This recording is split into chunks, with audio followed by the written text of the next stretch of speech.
If we want to change a community and a city and a nation, you let men stand firm and act like men, but not in the kind of way that the world says, but the kind of way Jesus says.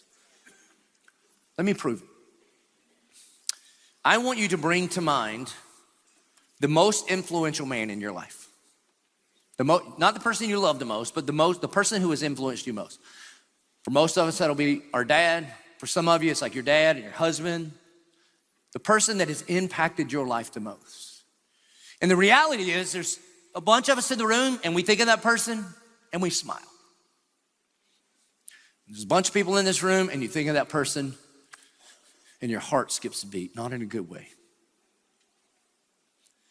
And I want you to imagine if that man, that uncle, that granddad, that coach, that teacher, somebody that impacted you in a really, really significant way. What if that man was this kind of man? Like, what if that man had a rightly ordered life, that Jesus was before all things in his life, that his golf game was not the most important, that getting the raise was not the most important, that making money was not the most important, but he lived in such a rhythm that he had time for the Lord and he had time for his family. And what if that man was a persevering man and he never stopped fighting for you? He didn't give up on his marriage. He didn't give up on his kids. And when things got hard, he didn't run to the bottle. He didn't run to drugs. He ran to Jesus and he was willing to endure whatever this world threw at him for your sake. Imagine if that kind of happened. And imagine if that man was a humble man.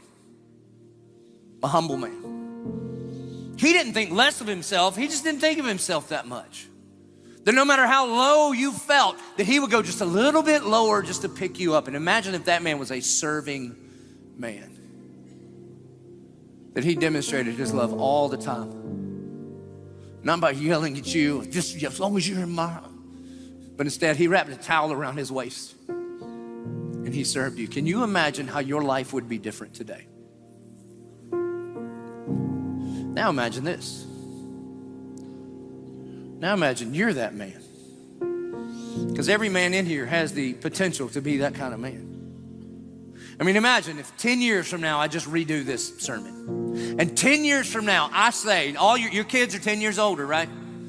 Your colleagues, you got 10 more years with them. The people you're on teams with, they got 10 more years with you. And then I ask the question, imagine the most influential man in your life and you popped into their mind. What kind of man are you gonna be? What kind of man are you gonna be? You see, the reality is, men, is one day, every single one of us are gonna die. If Jesus doesn't return before we die, every single one of us are gonna die. We're gonna breathe our last here.